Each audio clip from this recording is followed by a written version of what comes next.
Halo semuanya, perkenalkan saya Igusti Ayu Cahya Kumala dengan NIM 0523277859.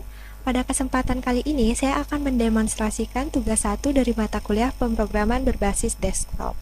Pada tugas ini, saya membuat aplikasi berupa kasir restoran berbasis Java. Program ini dirancang untuk memenuhi 3 indikator utama, yaitu implementasi tipe data pada kelas dan objek, kemudian penggunaan array, serta penerapan struktur keputusan. Jadi, sesuai dengan soal, kita diminta agar memiliki beberapa fungsi sebagai berikut. Yang pertama adalah input menu restoran, yang kedua adalah pemesanan dengan maksimal 4 menu, kemudian yang ketiga adalah menghitung total biaya, kemudian untuk total biaya di sini akan ditambahkan dengan pajak sebesar 10%. Selain itu, restoran juga menerapkan diskon atau penawaran khusus. Yang pertama adalah diskon 10% jika melebihi total Rp100.000 dan memberikan penawaran beli satu gratis satu untuk salah satu kategori minuman jika user belanja melebihi Rp50.000. Dan yang terakhir, kita diminta untuk mencetak struk pesanan. Pada praktikum ini saya menggunakan aplikasi Visual Studio Code. Jadi di sini saya telah membuat dua buah file, yakni main.java dan menu.java, yang saya letakkan di dalam folder tugas 1. Jadi pertama-tama saya akan membuat kelas objek menu yang berfungsi untuk merepresentasikan setiap item yang ada di restoran. Saya akan mengerjakannya pada file menu.java.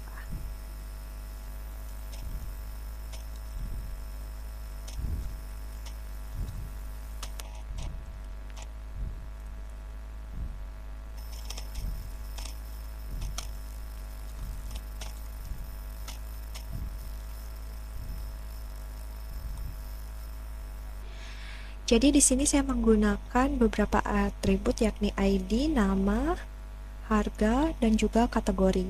Saya juga menggunakan konstruktor bagian sini. Ini untuk membuat objek agar objek itu dapat dibuat secara langsung dengan data yang lengkap.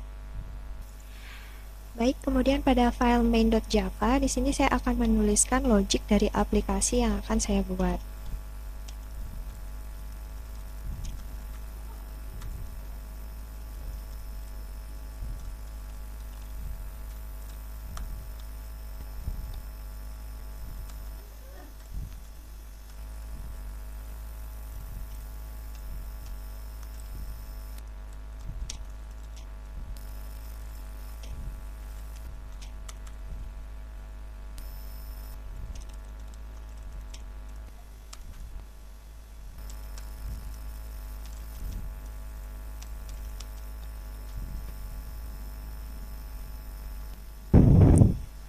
Baik, pada file main.java ini saya yang pertama mendeklarasikan scanner.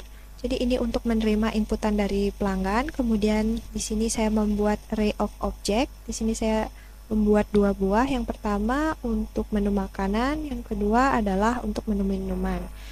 Masing-masing ini akan menyimpan objek dari kelas menu. Setiap objek di dalamnya akan menampung data lengkap yang mencakup ID, kemudian nama, harga, dan juga kategori. Selanjutnya, saya juga membuat metode tampilkan menu. Metode ini bertugas untuk mencetak daftar menu ke layar pengguna, yang dikelompokkan berdasarkan kategori makanan dan juga minuman, sehingga pengguna lebih mudah membaca. Untuk makanan saya tampilkan terlebih dahulu, kemudian dilanjutkan dengan minuman. Sebelum masuk ke dalam proses input, saya juga mendeklarasikan beberapa variabel. Yang pertama di sini untuk daftar pesanan, ada jumlah pesanan. Di sini juga saya set kapasitasnya adalah 4. Selain itu saya juga membuat variabel indeks pesanan. Jadi saya gunakan indeks pesanan ini sebagai penanda posisi pesanan yang sedang diproses. Berikutnya, inti dari program ini ada pada metode proses pemesanan. Karena batasan tugas yang melarang penggunaan looping, jadi saya menerapkan teknik rekursi di sini. Jadi singkatnya, teknik rekursi itu adalah teknik yang memanggil dirinya sendiri. Agar rekursi ini tidak berjalan secara terus-menerus atau menyebabkan stack overflow, jadi saya menambahkan dua pembatas ya di sini.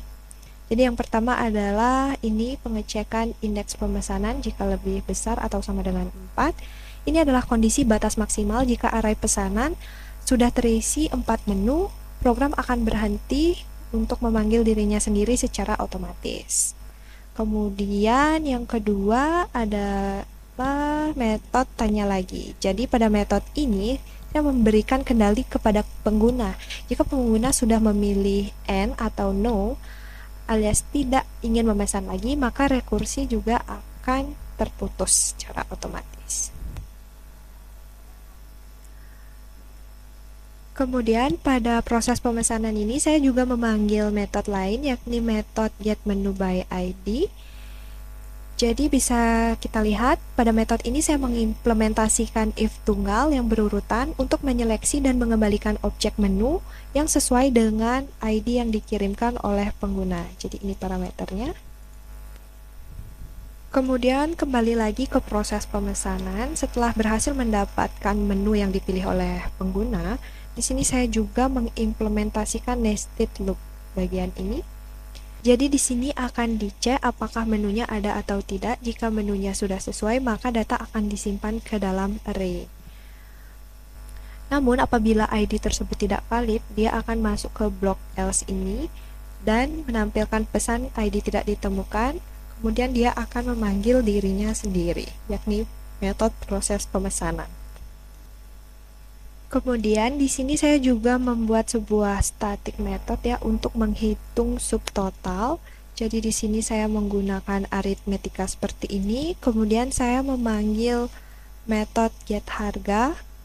Jadi ini dia. Jadi metode ini akan mengembalikan harga sesuai dengan variabel string yang diberikan di sini.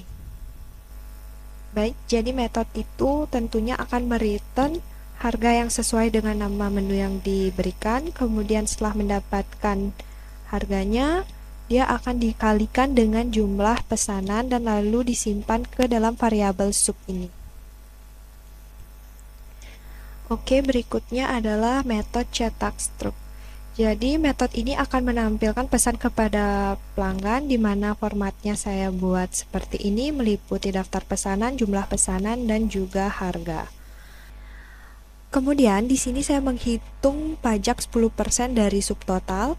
Saya buat seperti ini. Saya juga mendeklarasikan variabel untuk pelayanan dan saya set menjadi 20.000 serta menghitung total awal sebelum diskon. Jadi caranya seperti ini.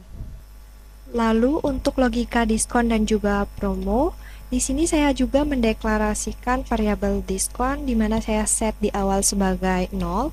Jadi di sini saya isi kondisinya jika subtotalnya itu melebihi Rp100.000, maka akan diterapkan diskon sebesar 10% seperti ini. Kemudian jika total di awal dari range 50 sampai 100.000, maka akan diterapkan promo beli 1 gratis 1 minuman. Dan yang terakhir di sini saya melakukan penghitungan total akhir ya. Jadi total akhir sama dengan total awal dikurangi dengan diskon. Kemudian untuk menjalankan aplikasinya saya membuatkan sebuah metode main. Jadi metode main inilah yang akan mengatur jalannya program dengan memanggil metode-metode lainnya yang sudah saya bahas tadi.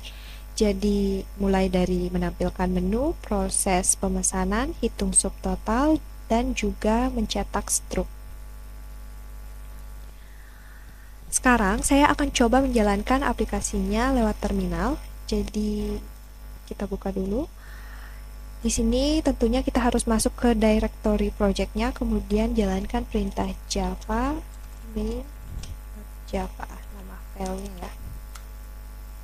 Baik, di sini sudah berhasil ditampilkan list menu dan juga minumannya, dan di sini kita bisa melakukan input.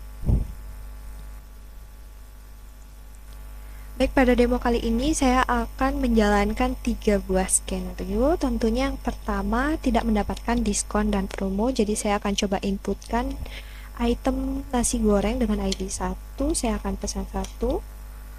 Jadi ingin menambah pesanan lagi, no. Oke, ini berhasil ya menampilkan stok pembayaran. Jadi di sini ada namanya apa yang dipesan, kemudian jumlahnya, terdapat juga harganya, kemudian di sini juga menampilkan subtotal, pajaknya berapa, dan juga biaya pelayanan sebesar Rp20.000. Dan yang terakhir adalah menampilkan total bayar keseluruhan. Skenario yang kedua adalah saya akan mencoba melakukan pemesanan dengan mendapatkan promo minuman. Jadi range belanjanya harus dari 50.000 atau sampai di bawah 100.000. Jadi saya akan coba pesan dengan item ID 1, kemudian jumlahnya 1. Saya akan tambah lagi. Kemudian saya akan pesan ayam goreng dengan ID 2, jumlahnya 1. Sehingga totalnya akan menjadi 55.000. Dan ya, di struk sudah tampil ya promonya. Jadi beli 1 gratis 1 minuman.